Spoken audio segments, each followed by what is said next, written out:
बिहार में विधानसभा चुनाव से पहले राज्य को सरकार की योजनाओं की सौगात दी गई है। रविवार को प्रधानमंत्री नरेंद्र मोदी ने पेट्रोलियम सेक्टर की 3 बड़ी योजनाएं देश के लिए समर्पित की।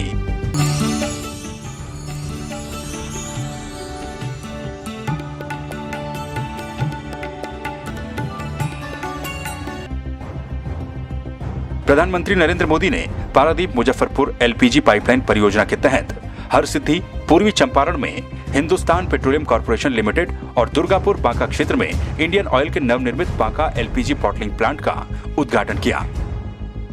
प्रधानमंत्री ने दिल्ली से वीडियो कॉन्फ्रेंसिंग के जरिए शामिल होकर पारादीप हल्दिया दुर्गापुर पाइपलाइन के दुर्गापुर बांका सेक्शन के 193 किलोमीटर लंबी पाइपलाइन का भी उद्घाटन किया। इस कार्यक्रम के दौरान प्रधानमंत्री नरेंद्र मोदी ने पूर्व केंद्रीय मंत्री रघुवंश प्रसाद सिंह के निधन पर भी शोक जताया।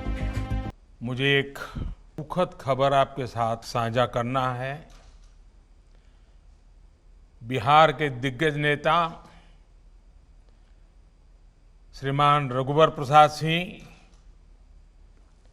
वे अब हमारे बीच नहीं रहे हैं।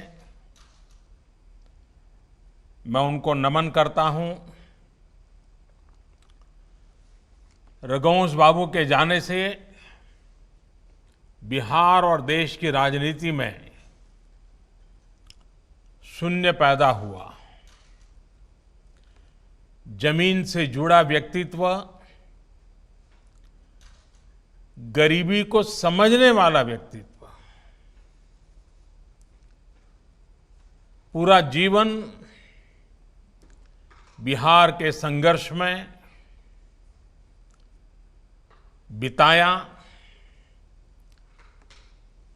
जिस विचारधारा में वो पले बढ़े, जीवन भर उसको जीने का उन्होंने प्रयास किया। इस दौरान प्रधानमंत्री नरेंद्र मोदी ने कहा कि अब देश और बिहार उस दौर से बाहर निकल गया है जिसमें एक पीढ़ी काम शुरू होते देखती थी और दूसरी पीढ़ी उसे पूरा होते। प्रधानमंत्री ने कहा कि नए भारत और नए बिहार की पहचान और इसी कार्य संस्कृति को हमें और मजबूत करना है। निश्चित तौर पर इसमें मुख्यमंत्री नीतीश कुमार की भी बड़ी भूमिका है। मुजफ्फरपुर में नया एलपीजी प्लांट हो, ये सारे प्रोजेक्ट पहले ही पूरे किए जा चुके हैं।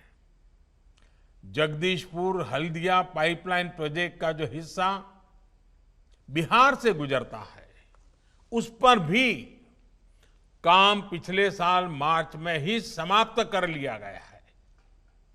मोतिहारी अमलेखगंज पाइपलाइन पर भी पाइपलाइन से जुड़ा काम पूरा कर लिया गया है।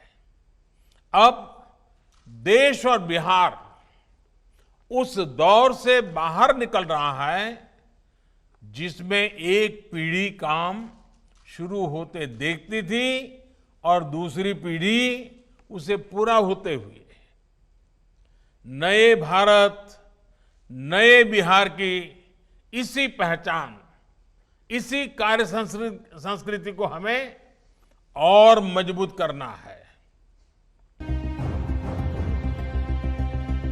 ब्यूरो रिपोर्ट, संवाद 365।